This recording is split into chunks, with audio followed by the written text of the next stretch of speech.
Welcome to the Big Book Roundtable in the RICO 12 family of recovery resources targeted at people from all backgrounds, faiths, and places dealing with addictions of all varieties.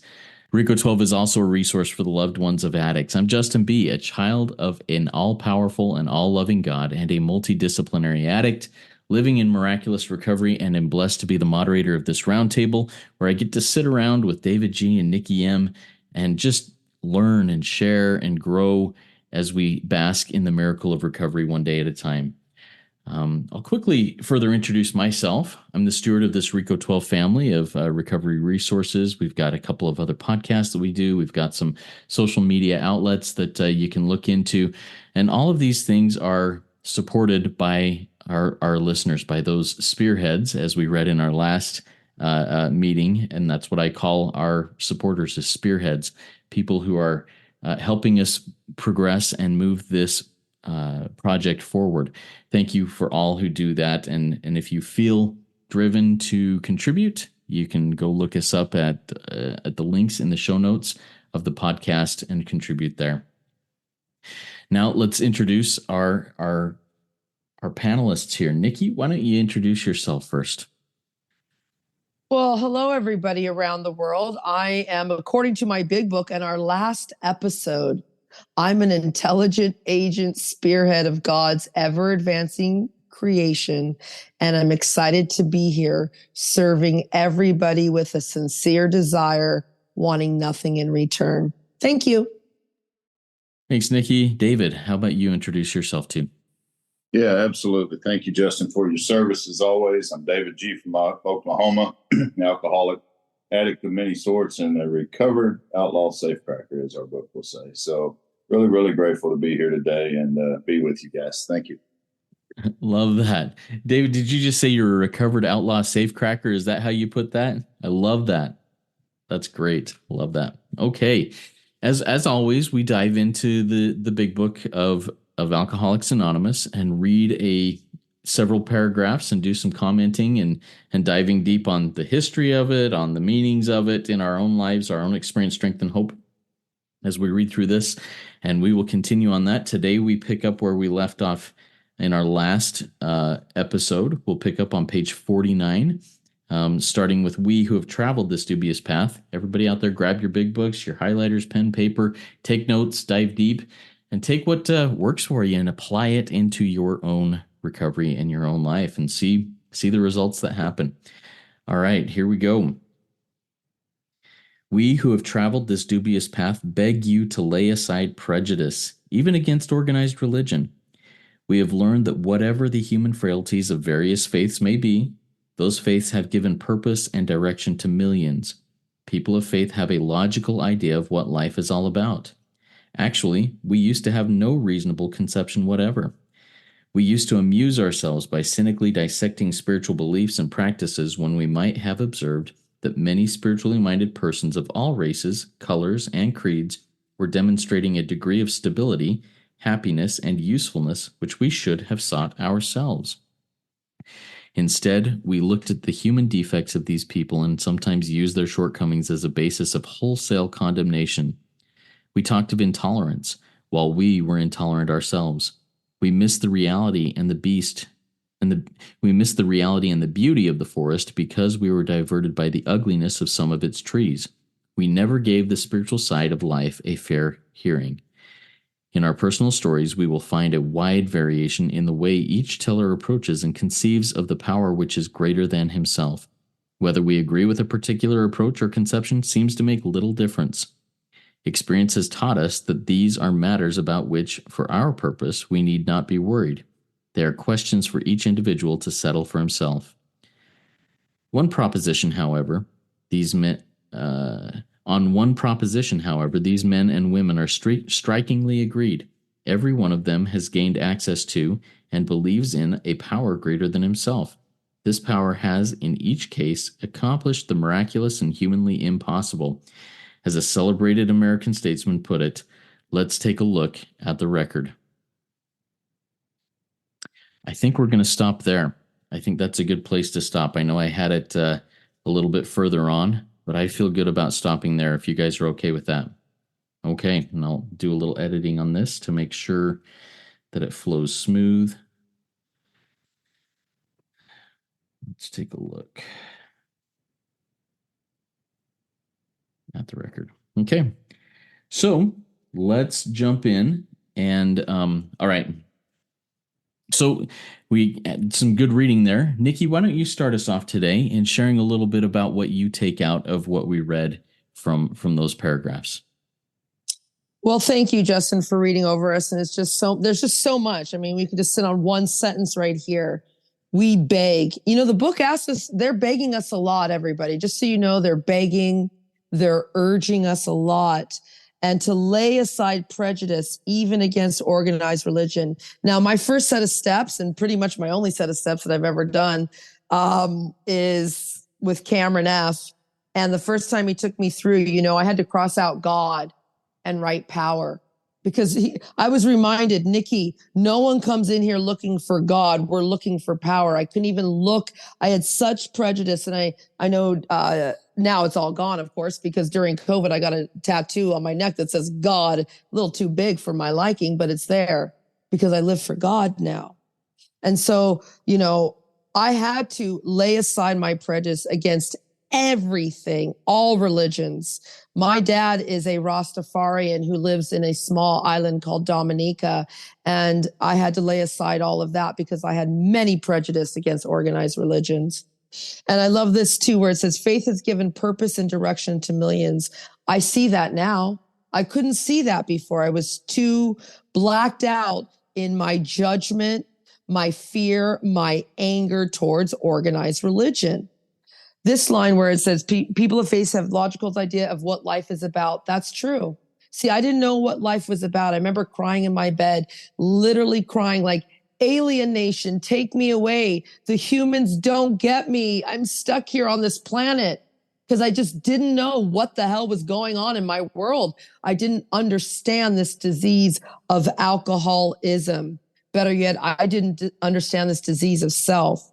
Now, of course, I know what life is all about because if you're listening, we are working out of the Big Book of Alcoholics Anonymous, and it tells us what this life is about. It says your purpose, we're going to read further on, is to serve God and God's people. It even tells you your job. It tells you your title. It tells you exactly what you're supposed to do and exactly what this life is about in this book. That's the only reason I know what life is about right now. Not from my parents, Justin, not from my friends, not from my society. I know it because of this book. And I used to amuse myself. Again, I'm a judger by cynically dissecting spiritual beliefs and practices, especially communities I've been involved in. Rastas, how they're so hypocritical. Christians, I know so many Christians, Catholics, they're doing this, my own family members, me claiming that, oh, I'm a spiritual person, but I'll steal your husband when you're not looking. So I didn't know up from down, left from right, because I didn't have morals. I didn't have values. I didn't have any beliefs. I didn't have any concepts or ideas. Only what the TV told me, only what my untreated alcoholism family told me, and I did. I observed all kinds of things. If anybody's listening, I have a mother. She's Lebanese. I know that culture. She's, Italian. I know that. We're Canadian. I know that culture. Then I have a whole other culture. My dad. I've seen all of these things, and I hated everything and everyone about it. Page 50 says, and I do this with everybody even now. I'll look at the human defects of certain people and I'll condemn their shortcomings. And I'll use it as a wholesale condemnations to judge an entire race, an entire country. How about recently with COVID? One person talks negatively to me about something and I'll wipe out that whole group of people as they're dumb, they're stupid, they don't know what they're talking about. But me, the spiritual guru, no, I'm talking about being intolerant. Well, I'm intolerant myself. Right now, today, I do this. Because again, I love my book. It tells me I'm not a saint. It tells me I'm going to make mistakes.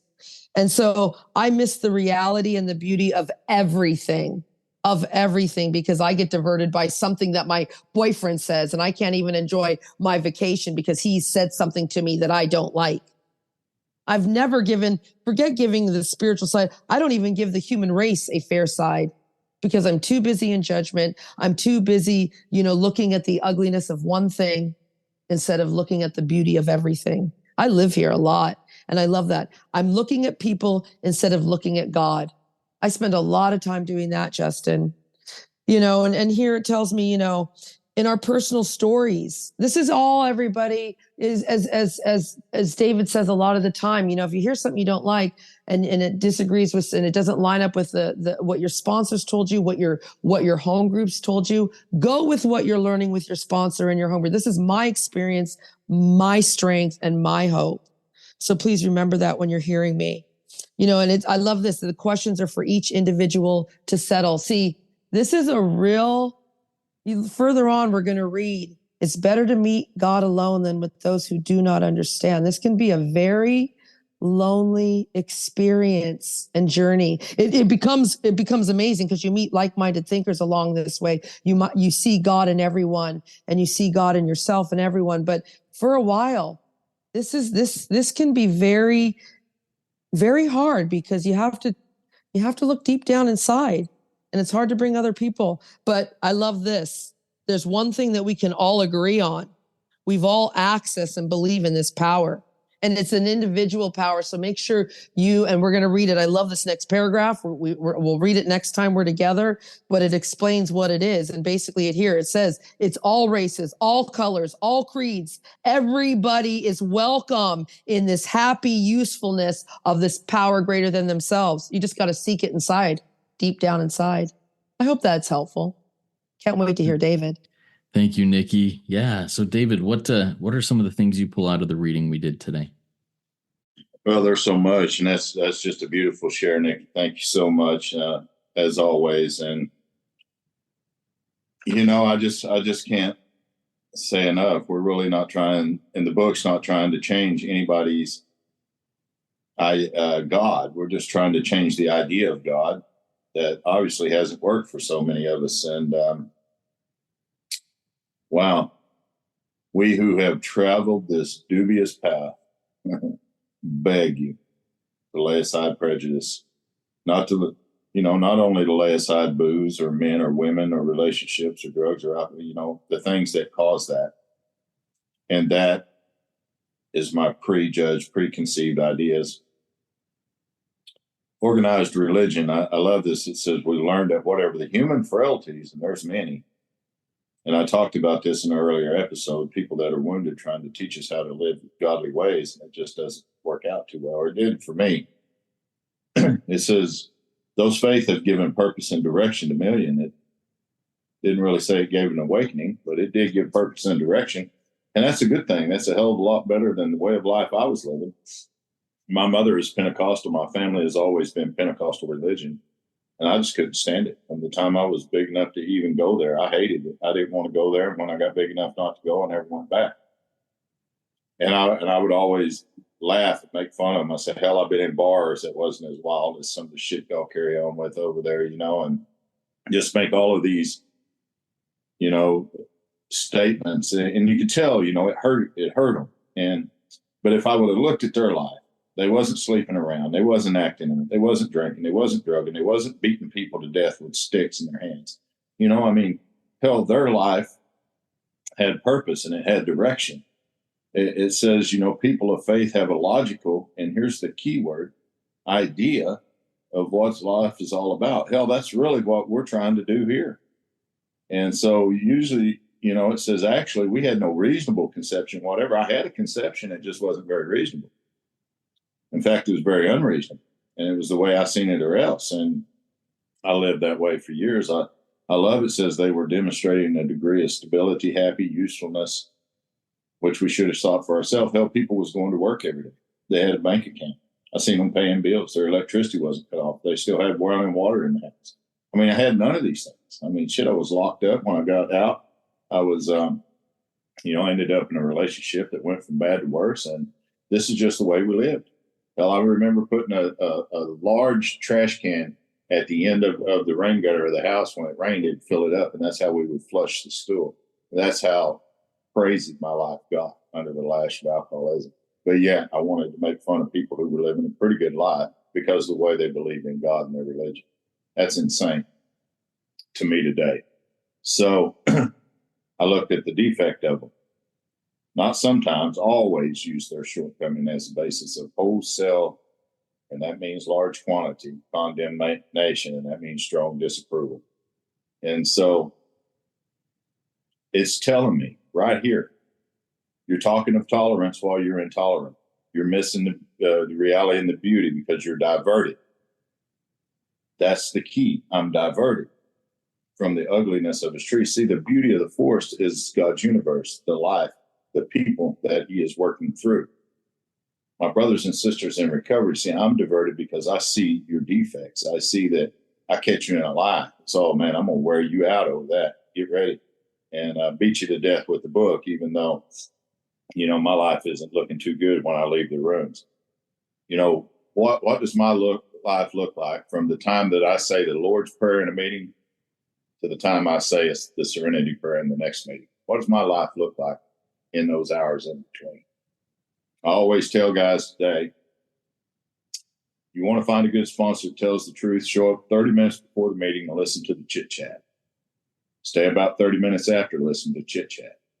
And if that doesn't line up, that chit chat doesn't line up with what they were saying in the rooms, talking about recovery, you might want to find somebody else because they're living two different ways of life.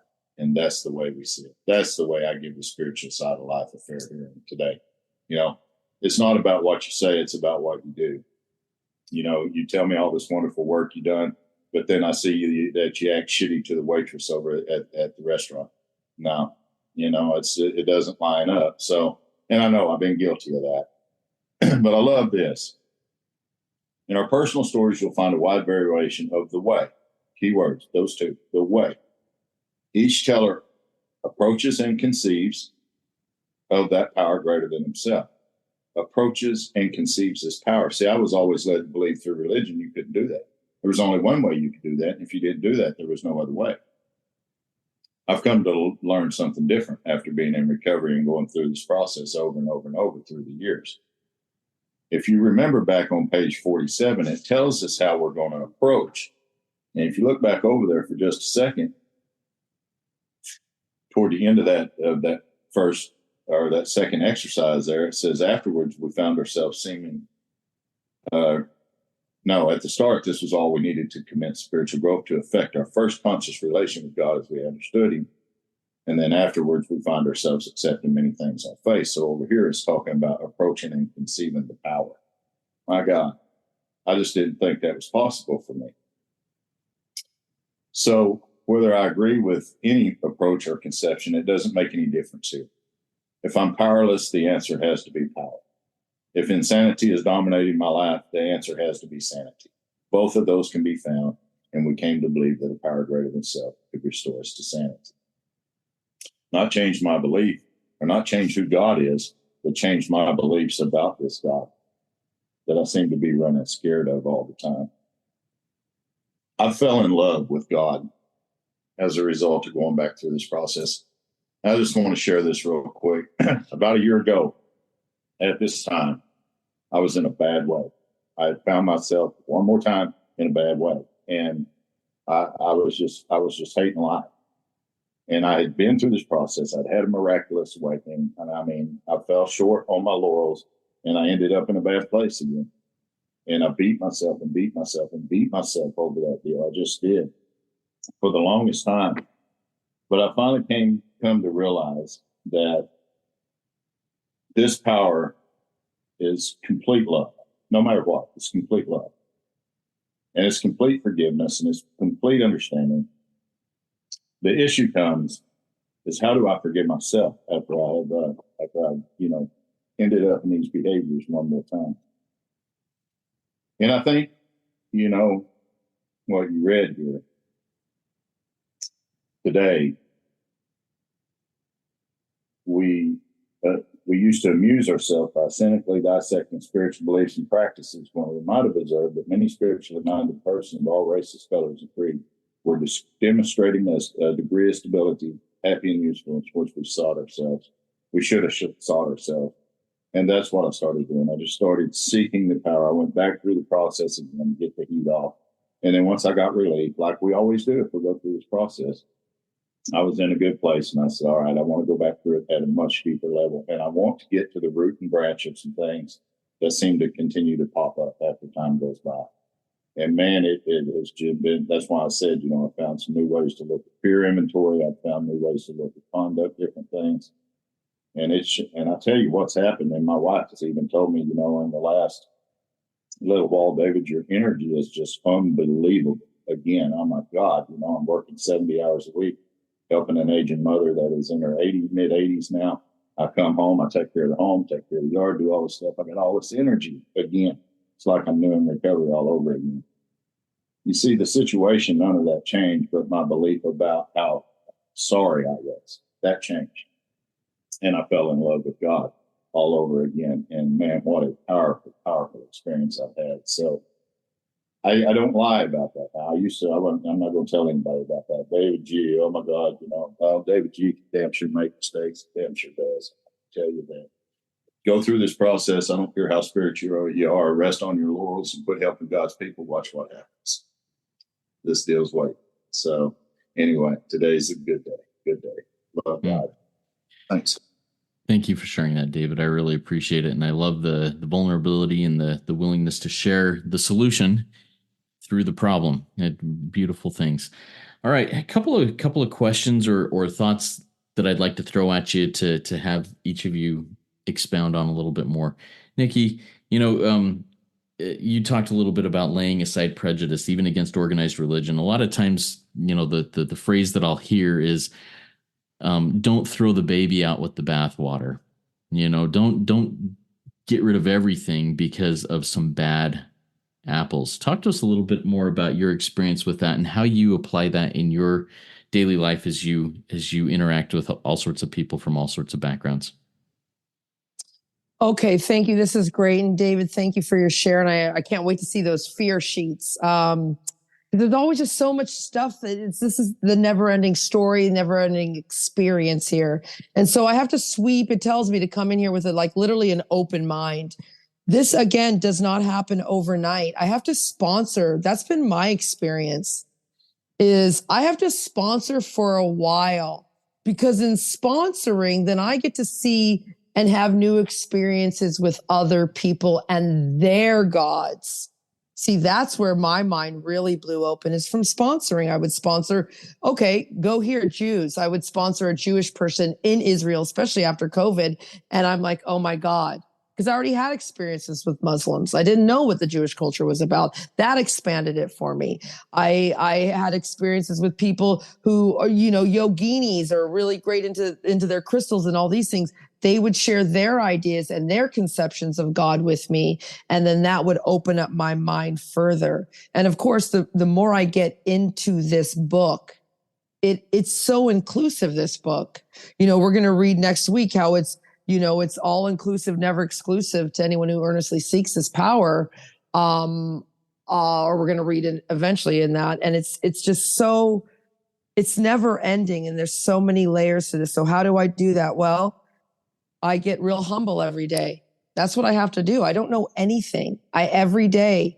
And I have to believe this book that when I do make mistakes, that's exactly how it's supposed to be. So I come in here and I forget what all these religions have done to me, especially, let's say, my dad's community, the Rasta community. I was there for a while with them and I saw a lot of things I didn't agree with. And then so now I need to look for the good things. Isn't that what it says? To look for the good in those things, not to look for the bad?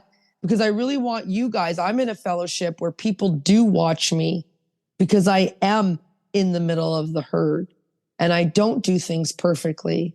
And I want people to look for the good in me. So if I want that from others, I have to do that for them. So I'm looking for the good in my dad's religion now, not the bad.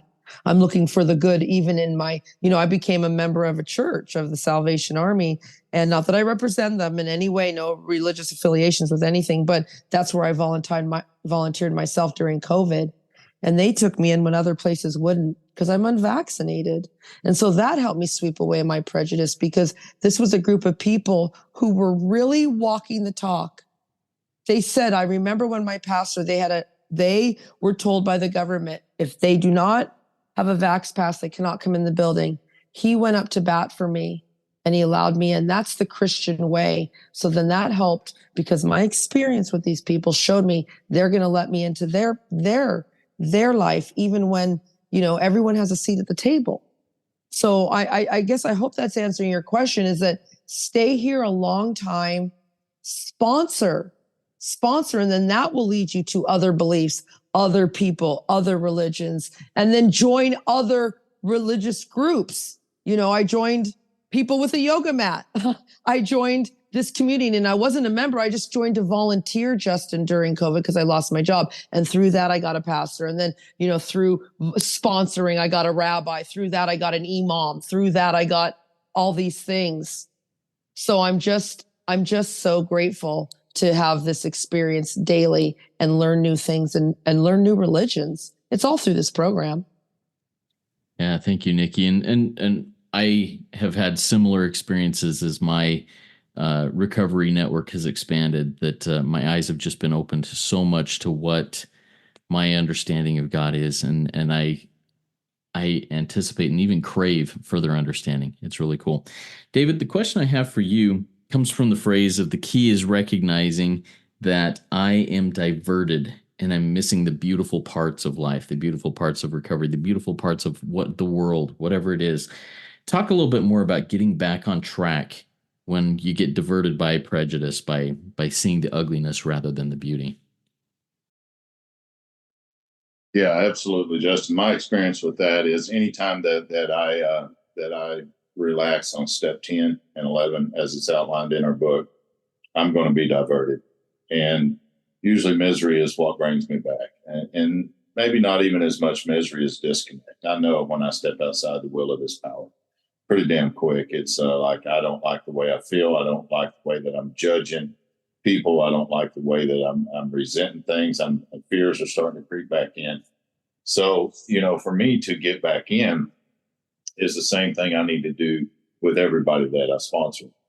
Tell them, where you at with 10 and 11? I have guys that call me all the time, several that have heard us on this RICO 12 here. I have quite a few guys that have showed up now, and a lot of them have good links to sobriety. And, they just said, the program was working so well, I don't understand what happened. And I just asked them, where you at with 10 and 11?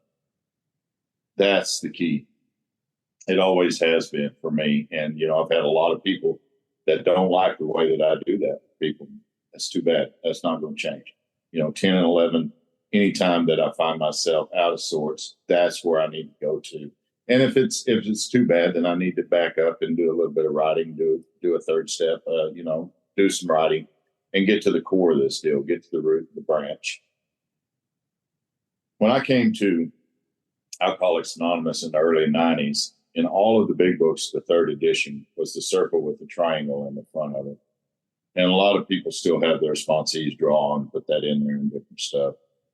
But each one of the sides of that triangle represents a different part of the legacy. One is unity, which is the fellowship. The other is recovery, which is the 12 steps. And of course, the other side means service. The circle represents wholeness. Anytime that I'm confused, I'm baffled, I'm off track, not really, I can go to that triangle and I can look at the unity side of it and ask myself, am I making enough meetings? Am I really going to meetings and trying to give rather than going there trying to see what I can get? When I get into the recovery part of it, I really look, if I'm just running through the steps the way somebody has told me to do, or am I really sitting down and looking at the Big Book of Alcoholics Anonymous and listen to people like Nikki and share, different ones who have been through the Big Book of Alcoholics Anonymous and this process? Am I following this way? And then I look at the service. Not only alcoholics and addicts, what kind of service am I being to my family? What kind of a service am I being to my employer? And if I notice if any one of those areas are out of balance, that circle is not complete. And therefore, my life is not complete. So the things I need to do is get back into meetings, see what I can give rather than what I can get, go through this process of the book, keep going through it, keep going through it, keep going through it. Be of service, be of service. And then you know what? Hell, I feel connected, I feel whole. For me, it's become pretty simple in those ways. So thanks, Justin. Yeah, thank you, David. All right. So let's jump in and just do a real quick takeaway. What is the takeaway that each of you have gained from this conversation, from this reading, that you can take out and apply as you work with others and as you work your own recovery? Let's start with you, Nikki. Well, thank you so much, guys. I needed this today. Just so much is going on, because it does say in our book there will be certain trials and low spots, and sometimes that happens. But my takeaway today is I'm going to beg everyone listening, including myself, to look for the God, not the defects in anything. Please stop looking for defects in your world, in your people, in your government, Nikki. Stop looking for the defects and start looking for God. Look for the beauty. I heard David say today he's going to play with his grandchildren, and it just about melted me in my steps. Like, this is what this is about. Please look for the God in everything today, everybody. Love you guys. Thanks, Nikki. All right, David, how about you? What's the takeaway you've got? Well, I feel like, missing the reality and the beauty of the force because I'm diverted by prejudice and old ideas, concepts, and beliefs, and all I can see is the bad in you and them and everybody. I'm full of judgment, even though I don't seem to be, self-righteousness, anger, resentment, and a lot of fear. Oh my God, I'm either going to lose what I have, I'm not going to get what I want, I'm this. Job's going to go away, I'm going to be broke. I have recovered from the shit that hasn't happened to me yet. That is powerful. If you think about that, I no longer suffer from the things that hasn't happened to me yet. So if I'm sitting here today, I'm recovered. I have a beautiful relationship with my wife. Day after tomorrow, we celebrate 23 years of being together. And I'm just so grateful for that. My grandkids are here today. I have a full life. I'm not perfect by any means, but I can tell you that I have not missed the reality of the beauty of the force. You heard me share a little earlier that I went through some hard times. Hell, we all do. If you never have, since you've got sober, kudos to you. That's not my story. I have something inside of me that's constantly trying to kill me and destroy my life. It's called self. And we're going to look so much deeper into that in the next couple of episodes that we do. We're going to start diving deep into the experience of self. And once I'm able to see that, guess what? I find out what the hell is really wrong with me for the first time in my life. I think it's all this other stuff. Addiction is the flea, but it's not the dog.